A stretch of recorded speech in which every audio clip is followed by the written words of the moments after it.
Hello everyone, this is the first review of 2013 and I will start with something that I have built over the Christmas, and that is the SD Night Gundam. As you can see here, the SD Night Gundam is the first of the BB Legend line, as you can see here. And what is really nice about the BB Legend line is that they have improved on the portability and the part separation to something approaching the level of high grade. Well, not really, but yeah, they basically gone back to the old SD Gundam series. Look at all of the notable and famous characters and improve them on their design, modernize them, and then release it as with better part separation, better color scheme, etc., etc. And what is quite nice is that in here, oh, they have the storyline, or which briefly display what is the Night Gundam. This is pretty nice because all this time the SD Gundam series has been in Japanese, so you have no idea who it is. So if you want to know who is Night Gundam, look at it now. Yep, basically that's it. The SD Night Gundam, as it turns out, is actually one of the seven. Is it one of the seven Musha?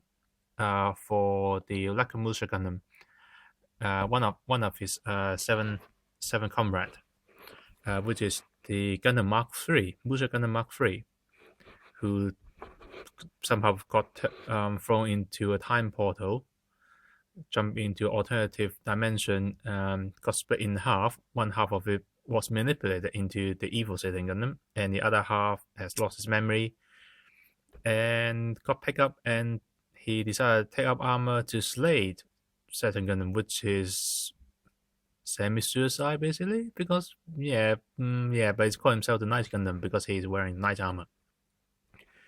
So yeah, interesting. Assembly instruction is pretty standard, so we got a very nice picture of the Night Gundam, and once again the storyline in Japanese.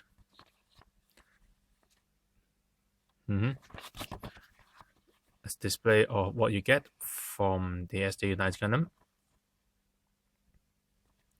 As you can see, he has an unarmed form, the armored form, and the centaur form. Yep, it's a little bit of gimmick of the Night Gundam. There's a bit of comic where Satan Gundam decided to take on the Night Gundam, demanding a rematch, and Night Gundam sort of just beat him up with some of his new trick he found on the internet. Really, it's actually on the internet because he was on the computer. Yeah. So the assembly instruction is once again black and white with the last page in color. Yep, that's it. And here is Night Gundam in the unarmed form and unpainted.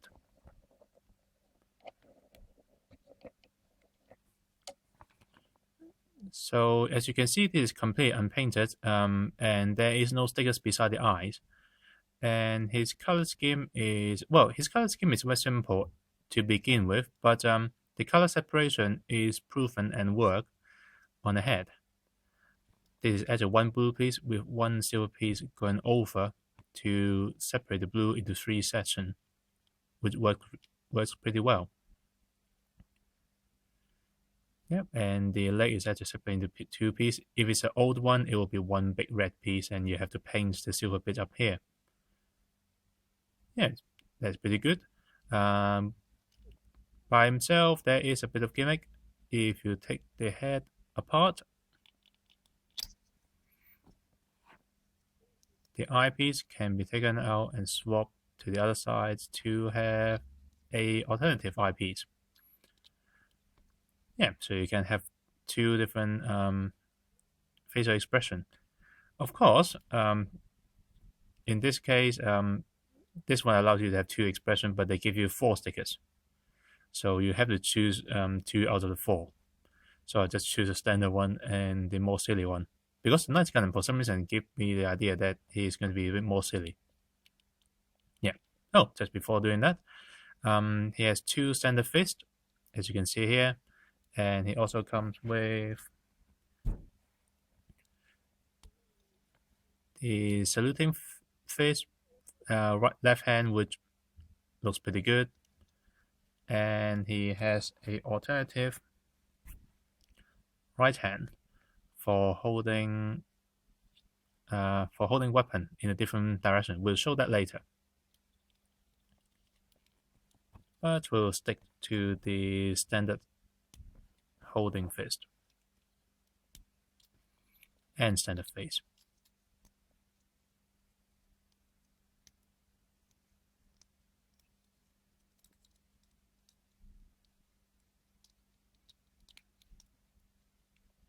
So articulation.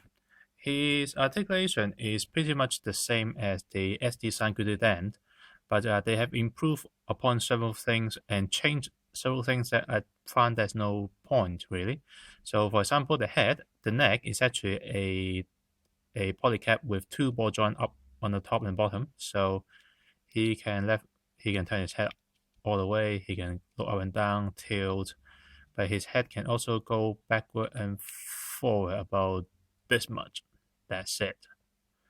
So there is not much point. The shoulder is still on a ball joint that pack into a polycap, so it can do 360 and go up and down a bit. But the polycap is also a ball joint to the front, so his hand can actually go a bit further out like that.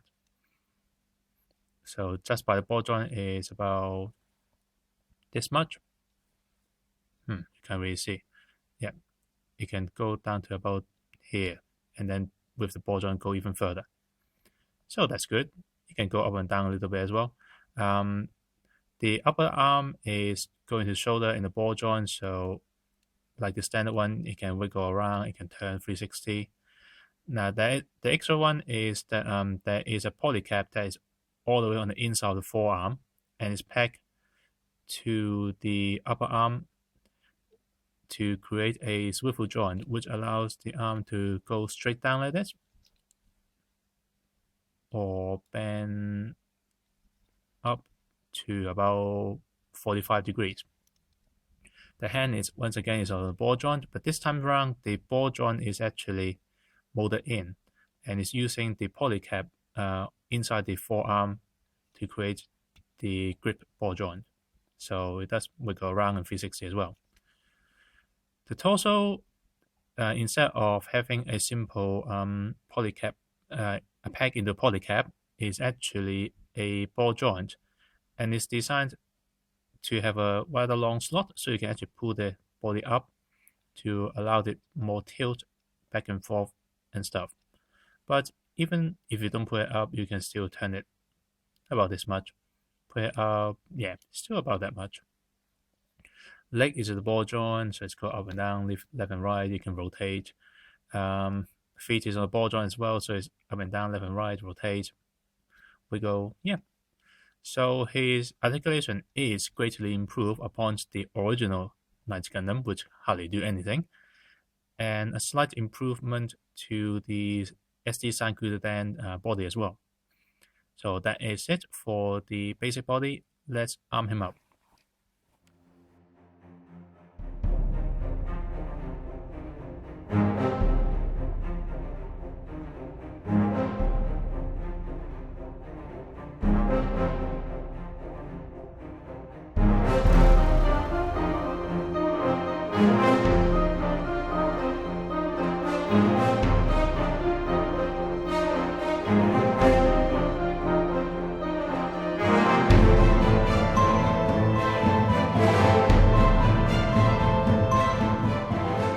Okay, sorry about that. I have to.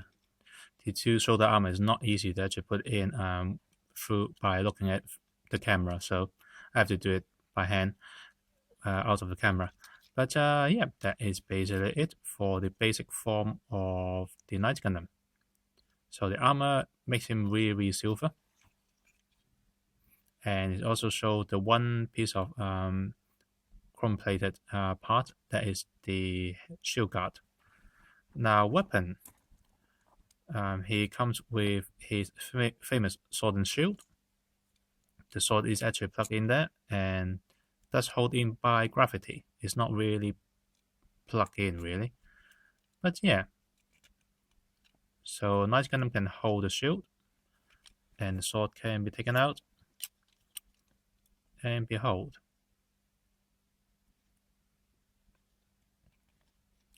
Like that. Now, once again, on the shield is a bit of another proof that the part separation works. All three of them are separate pieces. In the old one, it will be one piece on the center piece and give you a piece of stickers as you try and stick a cross at the middle of the shield, which is a nightmare. And there's also a red jewel on the center, which is pretty nice. Also, you can put this in, and the Knight Gundam can have his lance plug in here on a little slot. So the Knight Gundam can carry his lance along with him as well. That's a pretty nice gimmick. And the lance can be held as well. Can remove this.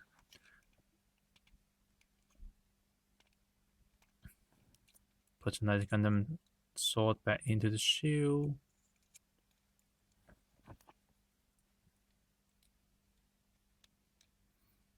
And Knight Gundam can hold it. Pretty nice. A little bit of gimmick. The cape can swivel up and down and is in 3 pieces, so you can spread it out so that it looks like he's running or the wind is blowing. Not to be both. And before we talk about this hand, so with the standard hand, it hold the lance like this. Using the alternative hand,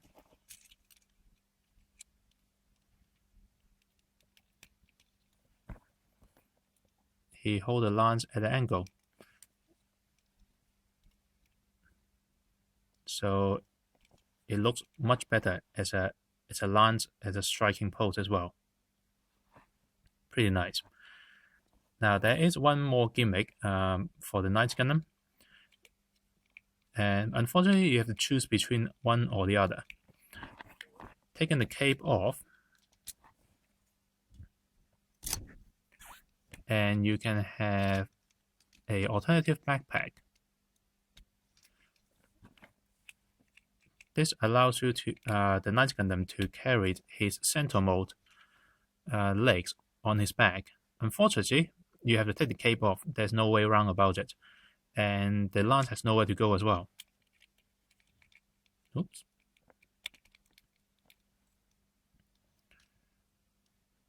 Yeah, I'm guessing most people are not going to do it this way. But there is one way to actually incorporate more of the parts on the Knight Gundam together. And that is to convert him into the centaur mode. So, to do the centaur mode, the first thing you need to do is take that backpack off and take this plate off. The back skirt, armor. Oh, and take the feet off as well.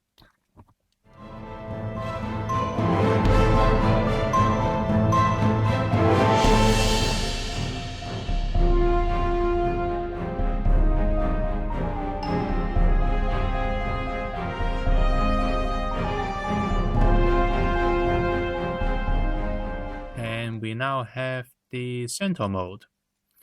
Now, some people might think that this is silly, but I like the centaur mode.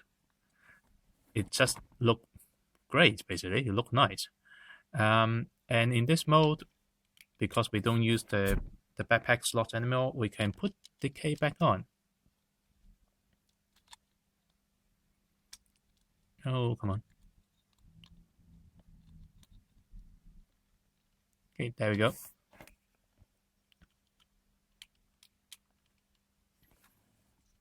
So we can have the cape, we can have the backpack, and we can have the lance. And in fact, if you're really bored, you can plug the holding peg for the lance back onto the cape again. So it is carry almost everything except for the 2 extra fists and his original 2 legs. Yeah, but this is as much gear you can put onto Knight Gundam at the same time as you could. And for the final case, there, put the visor down, and you have the complete Knight Gundam ready to charge in. So this is basically it for the unarmed Knight Gundam. What would I actually recommend him? Yes, especially if you are not a SD Gundam fan. The Knight Gundam is probably the best example of and the best start for the BB Legend. So the next time you're going to see the Knight Gundam, I will be painting him into a much more silver color because one of the niggle I have about the Knight Gundam is that this metallic silver plastic isn't really silver at all compared to that chrome faceplate is really off-putting. But yeah, next time you see him, he will be a lot more metallic. So stay tuned and see you in the next video. Also, I thought. So after I painted out, I realized there's actually hardly anything to show because the paint separation on this kit is actually really well done. So there is not much to actually talk about the painting. So you can see here, you probably actually can't see it because I noticed a difference between. Whoops. There you go. I noticed the difference between before painting and after painting on the screen is about the same. I did paint all of the metallic gray plastic with mithril silver and wash a little bit with black wash. But yeah, you can actually see much different. But I have sprayed the whole kit with a satin matte spray, which has stolen the chrome headpiece, so it's a little bit more matching to the rest of the kits now. There is only two parts on this kit that is that requires some painting masking requirement that is not actually achieved by the part separation, and that is all 4 of the hoofs. You can see that this bit at the top used to be red. That is one whole piece. So those require some masking and painting. Same for the back, which is a bit more detailed because there's a round little bit at the end on the other side as well. Those are the 2 bits. Those are one of the bits that requires some painting skill and some masking. The other thing that I have opted to do is the head on the back. There is there's one of these cross similar to the one on the shield on the back of his head. The original instruction on the kit has shown it with the default blue color on. I have a feeling that it's supposed to be gold as well, so I decided to paint it gold anyway. Not to mention, I just use a Gundam marker and just paint that little bit in gold and then spray the whole thing afterward. I'm not sure if you can see it or not, but all of the chainmail, I have actually inked them with silver paint. I literally put silver paint on, put some thinner because those are, I can't remember what sort of paints they are, but they're not corrosive to plastic. So I just put some paint on, put the thinner on, and then just wipe it everywhere and just wipe all the silver into it. So it looks pretty good, especially on the helmet. Those are the bits that you see the most. Beside that, there is a little bit of a little bit on the arms as well, but you can't see them anyway. They're so tiny, so it's not really worth showing. The cape, I just leave them as red. I can't be bothered to. I just leave them as red plastic. I can't be bothered to actually paint them. Spray with a matte coat, and it doesn't look red plastic at all in real life anymore. So that's all right. So yeah, that is basically. One piece of stickers two pieces of stickers being used. One is this bit, which is actually number 3 in Roman numeral, just as hints at his Musa Gundam Mark III, and the other one being this metallic red sticker on the back of the helmet, because I was too lazy to actually paint the clear red on. So yeah, this is it. One thing that did come up when I was painting this kit, the cape. This little peg where the polycap attached to, that has snapped off on this side of the cape. And I end up now super glue everything together so this cape doesn't move anymore. So be careful when you're trying to take this kit apart, when you're trying to paint it. In fact, just don't attach it together until after you have painted. Because otherwise you will have this nightmare that I have where the cape is broken, you have two sort of cape disappear and you're just screaming and saying, yeah, what have I done? So yeah, this is basically it. And join me next time for another Gundam review or model kit review, depending on what I'm going to do. So yeah, see you next time.